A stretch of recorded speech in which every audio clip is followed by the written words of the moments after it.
early on adopted an ethos of social awareness.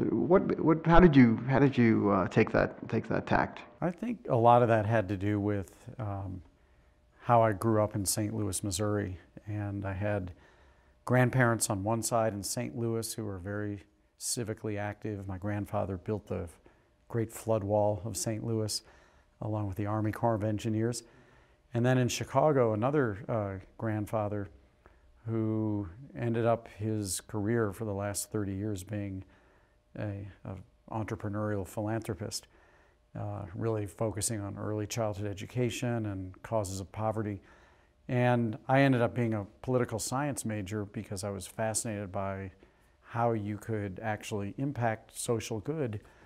And funnily enough, spending a semester studying international politics in Rome at Trinity College's campus, I remained interested in politics, but I did a minor in the trattoria, and I couldn't stay away from restaurants. And I think what basically happened, I did still try to dabble in politics. I worked professionally in a couple of campaigns, and I thought, well, the way to get into politics must be through law. But it just hit me that I didn't want to be a lawyer. I really wanted to be in the restaurant business, but I didn't have to give up what I cared about trying to make things better in my neighborhood, in my community, in my city, in my country, and in the world, just because I was a restaurateur. So in terms of social awareness and giving back to the community, being community-minded, you've also found that that's good business. It's absolutely good business to do the right thing. I think that in a number of ways, you would never support something that you didn't wholeheartedly believe in. But here's why it's great business. Number one is that I think that you can recruit much, much better employees over time when your company stands for something well beyond the product that you're selling. People want to affiliate with a company that lines up with their set of values. So number one, if you think that you're a much more competitive business because you've got better employees who not only are great at what they do, but they really care about how people feel, check on that box. Number two is that I know we're in a day and age where the shelf life of innovation is about 2 seconds, and therefore customers want to affiliate themselves with a company with whom their values line up as well. So second check in that box as well. Yeah, and in terms of what do you expect from your employees? Do you expect them to give back as well? And maybe expect is the wrong word, but do they take it? Do they carry on that ethos that you've established? We absolutely expect our employees to join us in supporting the community.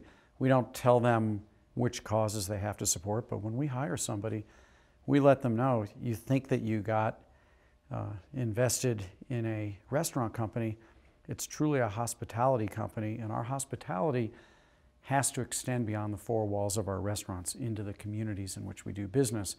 And we're going to expect each one of our employees to either join us in the kind of work we do or make their own initiatives. And some of the very best ideas that we've had at Union Square Hospitality Group over the years haven't been my ideas. They've come from the people who work for us.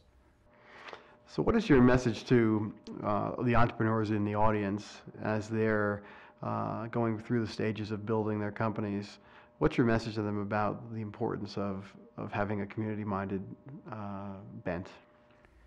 I would tell anybody who's starting any business that the reason to get into business in the first place is you got to love the idea. You've got to love the product and the pathway of that business so much that you've just got to share your enthusiasm for that with the world. But then you've got to realize that sooner than you may think, sooner than you know, there's going to be a competitor who's going to copy you because your idea is a great one. And the one thing that they're not ever going to be able to copy is the heart and soul of your organization. And so the sooner you can put into the blueprint of your business plan the notion that your company is not only going to be the best in the world at what it does, but it's also going to be the best for the world at how it makes people feel. You're going to just drive a huge wedge between you and your nearest competitor. Do you find that that way of doing business is equally accepted, whatever the market, or is it more important in some markets than others, or what's your experience? I think as long as human beings need and appreciate a good hug,